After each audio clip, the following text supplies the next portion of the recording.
So let's come to the liability of the partners upon dissolution. Partners की liability क्या क्या होती है upon dissolution? ये सब आ सकता है प्रैक्टिकल वे में, आ सकता है थ्योरेटिकल वे में भी आ सकता है, ज्यादा चांसेस प्रैक्टिकल वे में आने के। पहली liability of the partners upon dissolution क्या है? Liability for acts of partners done after dissolution. Sir, partnership firm है, पार्टनरशिप फर्म अभी डिसॉल्व हो रही है, किसी एक पार्टनर ने बाहर जाके काम कर दिया, उसके लिए फर्म कितनी लायबल है? उसके लिए फर्म कितनी लायबल है कि sir, her partner continue to be liable to third parties for any acts done by any of them which would have been the act of the firm if done before dissolution until, important क्या है, until public notice is given of dissolution। Sir, जब तक इस firm के dissolve होने का public notice नहीं आ जाता, तब तक इस फर्म के पार्टनर ने बाहर जाके कुछ भी कर दिया, इससे ये फर्म तब तक बाइंड होती रहेगी जब तक कि फर्म के डिसोल्यूशन का पब्लिक नोटिस नहीं दे दिया गया। क्योंकि बाहर वालों को तो यही लगेगा ना कि ये तो आज भी पार्टनरशिप फर्म चल रही है, उनको कैसे पता पड़ेगा कि इसको वाइंड अप कर दिया गया है, इसको डिसॉल्व कर दिया गया है? उनको तभी पता पड़ेगा जब पब्लिक नोटिस मिलेगा। तो सर, जब तक इस फर्म के डिसोल्यूशन का पब्लिक नोटिस नहीं आता, जब तक इस फर्म के डिसोल्यूशन का पब्लिक नोटिस नहीं आता है, तब तक तब तक सर इस फर्म के पार्टनर जो हैं, सर वैसे ही लायबल रहेंगे जैसे कि वो फर्म के आज भी पार्टनर है, और फर्म भी उनके कामों से लायबल होने लग जाएगी। जो भी वो करके आ रहे हैं उससे पूरी पार्टनरशिप फर्म लायबल होने लग जाएगी। बोथ वेज फर्म भी लायबल होगी और सर पार्टनर्स भी लायबल होंगे for act done by any of them as a partner. जैसे कि सर इसी को रिप्रेजेंट कर रहे हैं तो इनके कामों से बाकी के पार्टनर्स माइंड हो जाते हैं ना, तो सर वही बात वापस लग जाएगी। ठीक है, तो सर किसी भी पार्टनर ने कोई काम किया है, डिसोल्यूशन का पब्लिक नोटिस अभी नहीं आया, उससे बाकी के सारे पार्टनर्स लायबल होने लग जाएंगे। ठीक है, पब्लिक नोटिस किसको देने का जरूरत है? सर पूरी फर्म भी दे सकती है, या कोई एक पार्टनर चाहे तो वो भी दे सकता है। ये बात तो अपन ने पहले भी पढ़ी हुई है, पब्लिक नोटिस में भी given by any partner. Sir एक और बात ध्यान रखना, कोई ऐसा पार्टनर है जो मर गया है या जिसे इंसॉल्वेंट हो गया है, उसके कारण यदि पार्टनरशिप फर्म वाइंड अप हो रही है, तो क्या उसका पब्लिक नोटिस देना जरूरी होता है क्या? किसी के इंसॉल्वेंसी का या फिर किसी के डेथ का क्या पब्लिक नोटिस देना जरूरी होता है? नहीं सर, नहीं सर, नहीं सर।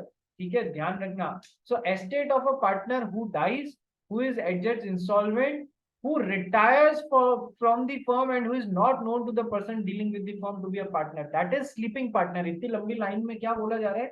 Sleeping partner. ठीक है, तो या तो इंसॉल्वेंसी के कारण या फिर डेथ के कारण या फिर कोई पार्टनर बाहर जा रहा है, वो स्लीपिंग पार्टनर है, इन तीनों ही केसेस में पब्लिक नोटिस देने की जरूरत नहीं होती है। ठीक है, तो उस तो सर ऐसे पार्टनर की एसेट्स जो है, इट इज, या फिर वो partner personally is not liable for acts done after the date on which he ceases to be partner. जिस तारीख को इंसॉल्वेंट बना, जिस तारीख को डेथ हुई, या स्लीपिंग पार्टनर जिस तारीख को रिटायर हो रहा है, तीनों ही केसेस में पब्लिक नोटिस देने की कोई जरूरत नहीं होती। ऐसे पार्टनर प्लस इनकी प्रॉपर्टी, सर इनके बाहर निकलने की डेट के बाद में कभी भी लायबल नहीं होगी, कभी भी लायबल नहीं होगी for any of the acts of the firm done after this, any of this event has happened. ये बात तो हम बहुत पहले से पढ़ रहे हैं। ठीक है, नेक्स्ट, तो सर बाहर निकलने वाले सारे पार्टनर्स लायबल होंगे जब तक कि उनके बाहर निकलने का पब्लिक नोटिस नहीं दिया जाता। नंबर वन, फर्म डिसॉल्व हो रही है और अभी तक पब्लिक नोटिस नहीं दिया जाता, तो कोई भी पार्टनर ने कुछ भी काम कर दिया, उससे बाकी के सारे डिसोल्यूशन के बाद में भी वैसे ही बाइंड होने लग जाएंगे जैसे कि पार्टनरशिप फर्म अभी भी जिंदा है, क्योंकि अभी तक पब्लिक नोटिस नहीं दिया गया है। पब्लिक नोटिस जो है वो कोई भी दे सकता है, फर्म भी दे सकती है, कोई भी पार्टनर भी दे सकता है। नेक्स्ट, लेकिन यदि कोई मर रहा है, कोई इंसॉल्वेंट हुआ है या कोई स्लीपिंग पार्टनर बाहर जा रहा है, उसकी पब्लिक नोटिस देने की कोई जरूरत नहीं है, उनकी एसेट्स लायबल नहीं होती या वो खुद पर्सनली लायबल नहीं होंगे। नेक्स्ट, क्या ये फर्स्ट पॉइंट सबके समझ में आ गया? बोलिए हाँ या ना। इजी है ना? पब्लिक नोटिस कब कब देना है, पब्लिक नोटिस नहीं देना है कब, और पब्लिक नोटिस नहीं देने का इफेक्ट क्या होगा कुछ केसेस में और कुछ नहीं केसेस, कुछ केसेस में नहीं होगा। क्या ये थोड़ा थोड़ा कुछ कुछ क्लैरिटी मिली, बोलिए हाँ या ना। लोग मुंदड़ा, वंशा, रिया, कनक। कनक मैडम, यस सर। बोलते ही नहीं हो आप तो। नाम में तो खनक रखा हुआ है, खनक का मतलब ही बजना होता है, और कुछ बोलती ही नहीं है तो। है कनक। चलिए next. Liability of partners upon dissolution में, सर कोई भी काम जो किया है डिसोल्यूशन के बाद, पब्लिक नोटिस नहीं तो सब liable. Second liability, surrender personal profits after dissolution. After dissolution sir क्या है, जब तक कि एग्रीमेंट, अपोजिट कोई एग्रीमेंट नहीं है तब तक ऐसा होएगा कि सर फर्म के किसी भी ट्रांजैक्शन से किसी पार्टनर ने कोई प्रॉफिट बना लिया है इवन आफ्टर डिसोल्यूशन, रहते रहते तो वही फर्म के ट्रांस, अपन ने क्या पढ़ा था, इस पार्टनरशिप फर्म में पार्टनर हो, फर्म के किसी ट्रांजैक्शन से या फर्म के नाम से या फर्म के कोई बिजनेस कनेक्शन से या फर्म की प्रॉपर्टी से यदि आपने कोई प्रॉफिट बना लिया है तो आपको वो सारा अकाउंट विद करके यहाँ पर सबमिट करना पड़ेगा, यहाँ पर सबमिट करना पड़ेगा।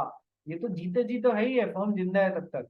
सर फर्म मर गई है उसके बाद में भी आपने यदि फर्म के किसी ट्रांजैक्शन से फर्म के नाम को यूज करते हुए फर्म की प्रॉपर्टी को यूज करते हुए कोई प्रॉफिट बना लिया है तो वो सब आपको अभी भी फर्म में देना पड़ेगा। ठीक है, after the dissolution but before completion of the winding up. ठीक है सर, ये फर्म डिसॉल्व हो रही है after dissolution, but winding up की प्रोसीजर अभी तक पूरी नहीं है, उस बीच आपने ऐसा कुछ कर दिया है, उस बीच आपने ऐसा कुछ कर दिया है कि फर्म का नाम, फर्म की प्रॉपर्टी, फर्म का ये वो फलाना ढिमकाना यूज लेते हुए आपने कोई प्रॉफिट बना लिए, तो अभी भी वो वाइंडिंग अप से पहले बनाए हैं, इस दौरान बनाए हैं। रेजोल्यूशन तो चालू हो गया है लेकिन वाइंडिंग अप अभी तक पूरा नहीं हुआ है, तो सर इस बीच में ऐसा कुछ कर दिया तो वो भी आपको फर्म को देने पड़ेंगे। ठीक है, चलिए ये ध्यान रखना। नेक्स्ट, लेकिन जहां पर किसी पार्टनर ने फर्म की गुडविल खरीदी है वो तो सर फर्म का नाम यूज कर सकता है, फर्म की प्रॉपर्टी वगैरह कुछ भी नाम यूज कर सकता है, वो कर सकता है, बाकी कोई नहीं कर सकते। अच्छा ये सब रूल्स तब नहीं लगेंगे when there is an agreement to the contrary, यानी कि अपोजिट है तुम कर सकते हो तो फिर शौक से करो, कोई दिक्कत नहीं। Next, due third liability, duty not to carry on similar business for specified period of time. देखो यदि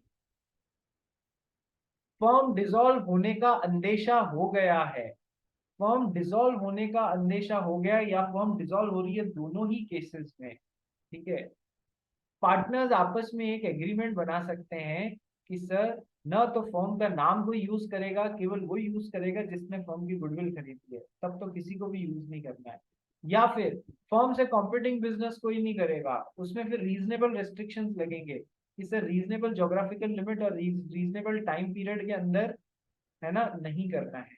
ठीक है, यदि ऐसा कुछ नियम नहीं लगाया गया है तो फिर वो भले ही कॉम्पिटिंग बिजनेस कर सकता है। ठीक है, तो यदि अपॉन डिसोल्यूशन और in anticipation of dissolution, dissolve हो रही है या डिसोल्यूशन हो सकता है, पार्टनर्स आपस में एक एग्रीमेंट बना सकते हैं कि उनमें से कुछ या सारे ही सिमिलर बिजनेस नहीं करेंगे with in a specified time period with in specified local limits, यानी कि रीजनेबल रिस्ट्रिक्शन लगाए जा सकते हैं। महाराष्ट्र में फॉर्म का काम था तो पूरे इंडिया में काम करने का वैसा सिमिलर रिस्ट्रिक्शन नहीं लगा सकते हो, अगले 1-2 साल तक लगाओ, 3 साल तक लगाओ, जीवन भर का लगाना नहीं है क्योंकि वो नॉन रीजनेबल रिस्ट्रिक्शन हो जाता है। ठीक है, तो फिर ऐसा है तो वो सिमिलर बिजनेस कैरी ऑन नहीं कर सकते हैं, अदरवाइज वो कर सकते हैं। Fourth liability, right of the partners to have the business of the firm wound up after the dissolution. Sir firm तो डिसॉल्व हो रही है, फर्म तो डिसॉल्व हो रही है लेकिन अभी तक वाइंडिंग अप पूरा नहीं हुआ है, तो सर इस फर्म के बचे हुए कामों को करने के लिए जो भी जरूरी राइट्स हैं वो सारे के सारे पार्टनर्स को मिलेंगे, वो सारे के सारे पार्टनर्स को मिलेंगे जिससे कि वो फर्म के बिजनेस को इफेक्टिवली डिसॉल्व कर पाए। ठीक है, तो क्या क्या राइट्स मिलेंगे, प्रॉपर्टी ऑफ द फर्म कहाँ अप्लाई होनी चाहिए, in payment of debts and liabilities of the firm, और यदि कोई सरप्लस है तो सर वो डिस्ट्रीब्यूट होएगा रिप्रेजेंटेटिव्स में या फिर बचे हुए पार्टनर्स में अकॉर्डिंग टू देयर राइट्स। यही सेम अपन पढ़ लिया है, सेक्शन 46 और 49 अपन पढ़ चुके हैं। फर्म की प्रॉपर्टी एसेट्स पहले फर्म की लाइबिलिटीज को चुकाने में सरप्लस है तो पार्टनर्स के पास में इंडिविजुअली जाएगी, और पार्टनर्स की लाइबिलिटी चुकाने में पहले पार्टनर्स की पर्सनल एसेट्स काम आएगी, सरप्लस है तो यहाँ की एक्स्ट्रा लाइबिलिटी चुकाने में जाएगी। ये सेक्शन 46 और 49 ही है, ध्यान रखिएगा। ठीक है, अब चलिए खनक ये वाला पार्ट पढ़। Partners continue to be liable as much to third parties for any act done by any of them, which would have been an act of the firm if done before the dissolution, until public notice of the dissolution is given. Hence, the firm would be liable in this case.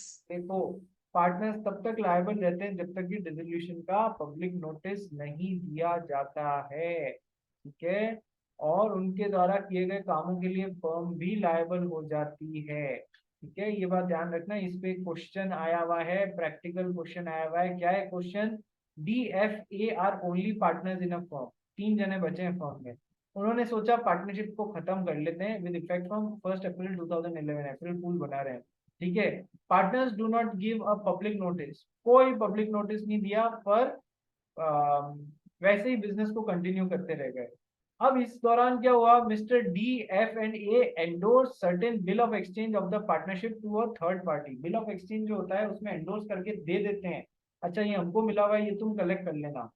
Dissolution का public notice नहीं दिया है। हाँ, M को public ये partnership के dissolution के बारे में कुछ पता ही नहीं था, उसने और माल सप्लाई कर दिया, स्टेशनरी सप्लाई कर दी, बाद में ये बिल ऑफ एक्सचेंज डिसऑनर हो गए। एम पैसा क्लेम करना चाहता है, फर्म लायबल होगी क्या कि सर पब्लिक नोटिस नहीं दिया, तो सर पार्टनर्स के कामों के लिए फर्म को लायबल बनाया जा सकता है, बाकी के पार्टनर्स को भी। फर्म का क्या होती है, कलेक्टिवली बाकी के पार्टनर्स ही तो होती है, तो सबको लायबल बनाया जा सकता है। नेक्स्ट, अब नेक्स्ट टॉपिक जो बचा है, 2 टॉपिक्स बचे हैं। Settlement of accounts between the partners upon dissolution. Settlement of accounts between the partners upon dissolution. ठीक है, ये वाला पोर्शन का मैं प्रिया मिस की एक रिकॉर्डिंग है वो भेजूंगा आपको, वो आपको उससे कवर करनी है। नेक्स्ट, अब नेक्स्ट टॉपिक बचता है अपने पास में पब्लिक नोटिस का। पब्लिक नोटिस क्या होता है? ठीक है, आप सभी जानते हैं पब्लिक नोटिस क्या क्यों रिक्वायरमेंट है, बहुत इंपॉर्टेंट है फ्रॉम पार्टनरशिप पर्सपेक्टिव। ठीक है, तो सर पब्लिक नोटिस क्या होता है, नंबर 1। नंबर 2 कि सर पब्लिक नोटिस कब कब देने की जरूरत होती है और पब्लिक नोटिस को कब कब नहीं देने की जरूरत होती है, ये बात भी ध्यान रखिएगा। नंबर 3, पब्लिक नोटिस कैसे दिया जाएगा, mode of giving public notice. चौथी बात, consequences of not giving public notice. Public notice देना जरूरी था, वहां आपने नहीं दिया, तो इसका क्या अंजाम होगा।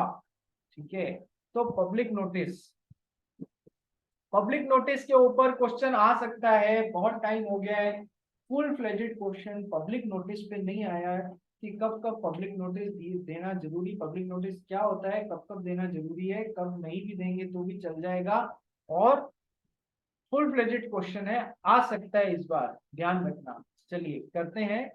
पब्लिक नोटिस का मतलब क्या होता है कि सर जो पार्टनरशिप एक्ट के सेक्शन 72 के अकॉर्डिंग दिया जाए, कब कब देना होता है कि सर फॉलोइंग केसेस में देना जरूरी है।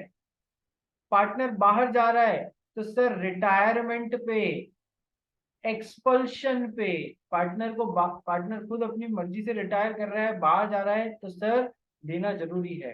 पार्टनर को यदि एक्सपेल किया जा रहा है, एक्सपेल तभी किया जा सकता है जब पार्टनरशिप डीड में इस बाबत प्रोविजन हो। 6 पॉइंट्स बताए थे, 3+3, वो ध्यान रखना।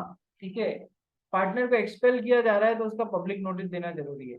यदि पार्टनरशिप फॉर्म डिसॉल्व हो रही है, उसका पब्लिक नोटिस देना जरूरी है। चौथा बात कि सर एक minor who was admitted in this partnership form only for profits has now become major. ठीक है, या फिर उसको नॉलेज आई, दोनों में से जो भी लेट है उससे 6 महीने मिलेंगे उसे ये डिसाइड करने को कि उसको इस पार्टनरशिप फर्म में as a full fledged partner बने रहना है या नहीं रहना है। दोनों ही केसेस में यदि वो अंदर रहना बने रहना चाहता है या बाहर निकलना चाहता है, उसका पब्लिक नोटिस देना जरूरी है। यदि उसने पब्लिक नोटिस नहीं दिया तो ये बाय डिफॉल्ट मान लिया जाएगा कि वो इस फर्म के अंदर ही as a full fledged partner बने रहना चाहता है। तो कुल मिला के यदि पार्टनरशिप नोटिस नहीं आया, माइनर जो है वो मेजर बन गया उसके बाद में, तो ये मान लिया जाएगा कि वो उसका उसका इफेक्ट क्या है कि सर उसने स्वीकार किया इस पार्टनरशिप फॉर्म में फुल वेजिड पार्टनर जैसे बने रहने का, और जिस डेट से वो इस पार्टनरशिप फॉर्म में एडमिट हुआ था ओनली फॉर प्रॉफिट्स, उस डेट से आज दिन तक की उसकी सारी लाइबिलिटी के लिए जो भी पार्टनरशिप में काम किया गया वो पर्सनली रिस्पॉन्सिबल होने लग जाएगा, जस्ट एक मेजर पर्सन जैसे। ये उसके रिपरकशंस होंगे। तो ये 4 जगह पे पब्लिक नोटिस देना जरूरी होता है, या तो पार्टनर कोई बाहर जा रहा है या उसे एक्सपेल किया जा रहा है, या फिर पूरी पार्टनरशिप फॉर्म डिसॉल्व हो रही है, या माइनर मेजर में कन्वर्ट हो गया। सर इन 4 जगह पे देना जरूरी है। पब्लिक नोटिस कब देने की जरूरत नहीं है कि सर यदि डेथ ऑफ अ पार्टनर हो गई है या पार्टनर इंसॉल्वेंट हो गया है तो फिर देने की जरूरत नहीं। आप चाहो तो तीसरा पॉइंट और ऐड कर सकते हो उधर, यदि स्लीपिंग पार्टनर बाहर जा रहा है तो उसकी फिर पब्लिक नोटिस देने की कोई जरूरत नहीं। नेक्स्ट, पब्लिक नोटिस कैसे दिया जाता है, what is the mode of giving public notice. Sir यदि रजिस्टर्ड पार्टनरशिप फर्म है तो 3 स्टेप्स लगेंगे, यदि नॉन रजिस्टर्ड पार्टनरशिप फर्म है, अनरजिस्टर्ड पार्टनरशिप फर्म है तो 2 स्टेप्स। क्या क्या सर? सबसे पहले बात तो कि सर यदि रजिस्टर्ड फर्म है तो रजिस्ट्रार को नोटिस तो दोगे आप कि सर हमारी फर्म अब खत्म हो रही है। उसके अलावा कि sir by publication of notice in the official gazette, by publication of notice in the official gazette, official gazette के अंदर आपको छपाना पड़ेगा ना। What is the official gazette? मैंने आपको बताया था ना, ये ऑफिशियल गैजेट सरकार छापती है। Official gazette of the central government भी होता है, government of India, official government of the state government भी होता है official gazette, like government of Maharashtra, government of Rajasthan, government of Gujarat, इनके भी ऑफिशियल गैजेट्स होते हैं। ठीक है। नेक्स्ट, तो सर अब कैसे ऑफिशियल गैजेट की वो, ये देखो ये सील देखते ही आपको ध्यान आ जाएगा, ऑफिशियल गैजेट ऑफ इंडिया, इसकी इमेजेस देखो आप। ये देखो भारत का राजपत्र, द गैजेट ऑफ इंडिया, इसमें जो भी इंफॉर्मेशन छपती है, कोई लॉ आने वाला होता है, कोई बिल प्रपोज करते हैं, वो सबसे पहले इसी में छापती है सरकार। तो आपको यदि अपनी कोई पब्लिक नोटिस देना है रिगार्डिंग पार्टनरशिप कि ये पार्टनर बाहर जा रहा है या ये पार्टनर अंदर आ रहा है, तो वो सब ऑफिशियल गैजेट में छपाना पड़ेगा आपको। वो बाहर जा रहा है या हमारी पार्टनरशिप हम डिसॉल्व हो रही है या एक माइनर मेजर बन गया उसको अब नहीं रहना है, तो वो इसमें छपवाएगा, ध्यान कीजिएगा। ठीक है। तो फिर सबसे पहली बात, आपको पब्लिक नोटिस देना है तो ऑफिशियल गैजेट में छपवाना पड़ेगा। ठीक है। Next, by publication of notice in at least one vernacular newspaper, एक न्यूज़पेपर में भी छपवाना पड़ेगा। कैसा न्यूज़पेपर? कि सर जो उस डिस्ट्रिक्ट में, उस जगह पे सर्कुलेट करती हो जहां पर फर्म का धंधा हो, to which firm notice relates has its place of principal place of और प्रिंसिपल प्लेस ऑफ बिजनेस। यदि पार्टनरशिप जो है वो मुंबई में काम कर रही है तो मुंबई के एक वर्नैक्युलर न्यूज़पेपर में छपवाना है ना। What is the meaning of vernacular? की सर जो वहाँ की लैंग्वेज है, जो वहाँ पढ़ी लिखी जाती है उसमें, जो कि हाईली सर्कुलेटेड न्यूज़पेपर है उसमें। बात समझ में आ गया? ठीक है। तो सर आपको यदि फर्म रजिस्टर्ड है, रजिस्टर्ड फर्म है, तो सर एक तो ऑफिशियल गैजेट में छपवाना पड़ेगा जो भी पब्लिक नोटिस है, दूसरा एक वर्नैक्युलर न्यूज़पेपर में आपको छपवाना पड़ेगा। ठीक है। वो उस जगह का होना चाहिए, जैसे मुंबई में अच्छे से सर्कुलेट होना चाहिए वो मुंबई में। ठीक है। उस लैंग्वेज में जहाँ जो मुंबई साइड में बोली जाती है, तो सर उस जगह पे ये आपको ध्यान रखना है, नंबर 1। नंबर 2 कि सर अब फर्म 2 जगह काम कर रही है मुंबई में और मान लो अहमदाबाद में भी काम कर रही है, तो सर जिस जिस जगह पे फर्म का बिजनेस है वहां वहां पर कम से कम वो पब्लिक नोटिस छपाओ, ताकि वहां के लोगों को ध्यान पड़े कि अब ये फर्म खत्म हो रही है या ये पार्टनर बाहर जा रहा है। ठीक है, ये ध्यान पड़ना चाहिए। नेक्स्ट सर, तो ये तो एक तो ऑफिशियल गैजेट और एक वर्नाक्युलर न्यूज़पेपर, ये तो इधर भी है। जब फर्म अनरजिस्टर्ड है तो पब्लिक नोटिस वही ऑफिशियल गैजेट और वर्नाक्युलर न्यूज़पेपर। बस रजिस्टर्ड में एक स्टेप और है कि आपको रजिस्ट्रार ऑफ फर्म्स को भी इन्फॉर्म करना पड़ेगा। इस तरीके से आप पब्लिक नोटिस देंगे। Now let's come to the last part, that is the consequences of not giving public notice. Sir public notice देना था और आपने नहीं दिया तो उसके क्या क्या कॉन्सिक्वेंस है। मान लीजिए एक पार्टनर बाहर जा रहा था, या तो रिटायर हो रहा था या एक्सपेल कर दिया या किसी भी कारण से बाहर जा रहा था, तो सर उसका पब्लिक नोटिस आना चाहिए। यदि पब्लिक नोटिस नहीं आया तो फर्म के द्वारा आगे किए गए कामों के लिए इसके हिस्से की प्रॉपर्टी और प्रॉफिट जिम्मेदार होंगे। ये वैसे ही रेस्पॉन्सिबल होगा जैसे कि एक फुल प्रोजेक्ट पार्टनर रेस्पॉन्सिबल होता है, क्योंकि इसने पब्लिक नोटिस नहीं दिया। और इसके द्वारा किए गए कामों के लिए पूरी फर्म बाइंड हो जाएगी, क्योंकि बाहर वाले थर्ड पार्टीज को तो पता ही नहीं है कि यार ये भाई साहब तो रिटायर कर गए, ठीक है। इसलिए इसने कोई भी काम फर्म के नाम पे कर दिया, उससे पूरी फर्म अभी भी वैसे ही बाइंड होने लग जाएगी जैसे कि ये सही में पार्टनर है। वाइस वर्सा, दोनों तरीके से, ठीक है। तो सर लेकिन यदि थर्ड पार्टी को पता है कि ये तो अब पार्टनर रहा नहीं है, भले ही पब्लिक नोटिस नहीं आया, थर्ड पार्टी को पता है, तो फिर इस काम के लिए पार्टनरशिप फर्म बाइंड नहीं होगी। या फिर थर्ड पार्टी जो इससे डील कर रही है उसको पता ही नहीं कि पहले ये पार्टनर रहा हुआ है या क्या है, वो तो यही सोच के कर रही है कि मैं एक इंडिविजुअल से डील कर रही हूँ, तो फिर पार्टनरशिप फर्म जो है वो रेस्पॉन्सिबल नहीं होगी। अदरवाइज वाइस वर्सा, इसके कामों के लिए फर्म रेस्पॉन्सिबल, फर्म के कामों के लिए रिटायरमेंट के बाद में भी ये इसकी प्रॉपर्टी है, ये रेस्पॉन्सिबल है, खुद भी पर्सनली रेस्पॉन्सिबल, जैसे फुल फ्लेजेड पार्टनर को। कि सर नोटिस किसको देना है, कि सर बाहर निकलने वाला भी दे सकता है और पार्टनरशिप फर्म भी दे सकती है, दोनों में से जिसको ज्यादा मिर्ची होगी वो देगा, ठीक है। नेक्स्ट, तो ये रिटायरमेंट और एक्सपल्शन में तो मैंने आपको बता ही दिया, नंबर 1, नंबर 2, नंबर 3, फॉर्म को डिसॉल्व करना था, डिसॉल्व करने का पब्लिक नोटिस नहीं गया, तो सर दे कंटिन्यू, एक पार्टनर ने भी कुछ भी काम कर दिया पार्टनर जैसे, उससे पूरी फर्म और बाकी के पार्टनर्स माइंड होने लग जाएंगे जैसे कि वो सही में अभी भी पार्टनरशिप हो, ठीक है। नेक्स्ट, नेक्स्ट, यदि माइनर मेजर बन गया और उसने पब्लिक नोटिस नहीं दिया तो वो फुल फ्लेजेड पार्टनर जैसे मान लिया जाएगा, 6 महीने के अंदर देना होता है, ठीक है। ये 4 चीजें, पूरी फर्म डिसॉल्व हो रही है, ठीक है, और पब्लिक नोटिस नहीं दिया गया, तो sir partner shall continue to be liable as partners to third parties for any act done by any of them after the resolution of no form, ठीक है।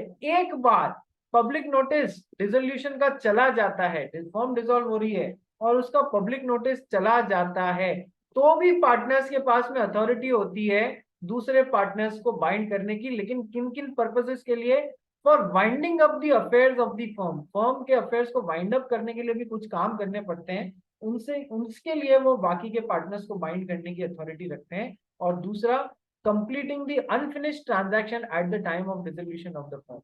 फर्म डिसॉल्व हो रही थी, इस समय 4 पार्टीज, पार्टी नंबर 1, 2, 3, 4 को firm को माल supply करना था कहीं से लाके, तो सर अब फर्म डिसॉल्व होनी चालू होगी तो भी ये अनफिनिश्ड ट्रांजैक्शंस हैं जो कि इस फर्म को पूरे करने, उनके लिए कोई भी पार्टनर अभी भी बाकी के पार्टनर्स और पूरी फर्म को बाइंड कर सकता है जो फर्म के अनफिनिश्ड ट्रांजैक्शंस हैं उन चीजों के लिए। तो ये हो गया आपका पब्लिक नोटिस वाला, ये इस बार के लिए बहुत इंपॉर्टेंट है, कब पब्लिक नोटिस देना जरूरी है, कब पब्लिक नोटिस देना जरूरी नहीं है, ये बात ध्यान रखिएगा। पब्लिक नोटिस जहाँ देना जरूरी था और नहीं दिया उसके क्या रिपोर्टेशन, पब्लिक नोटिस किस तरीके से दिए जाते हैं, ठीक है। चलिए अब ये कुछ नीचे क्वेश्चंस दिए गए हैं, 3-4 सिचुएशंस दी गई है, ये 1, 2, 3 और 4, ठीक है, 4 तो ये, फिर उसके बाद में ये क्वेश्चंस, ये क्वेश्चंस काफी कंसेप्चुअल क्वेश्चंस हैं, इनको करना है आपको, ठीक है। इनके आंसर्स भी दिए हुए हैं मैंने नीचे, तो यदि किसी में प्रॉब्लम हो तो जरूर पूछना। उसके बाद में चैप्टर नंबर 3 का क्वेश्चन बैंक, उसके बाद में चैप्टर नंबर 3 का क्वेश्चन बैंक, ये सब तुम्हारे साथ में डिस्कस होगा कल की तारीख में, ध्यान रखना, तो कर लेना। चलिए मिलते हैं, क्या आज एक और क्लास रख लें, एक और क्लास रख लें क्या आज?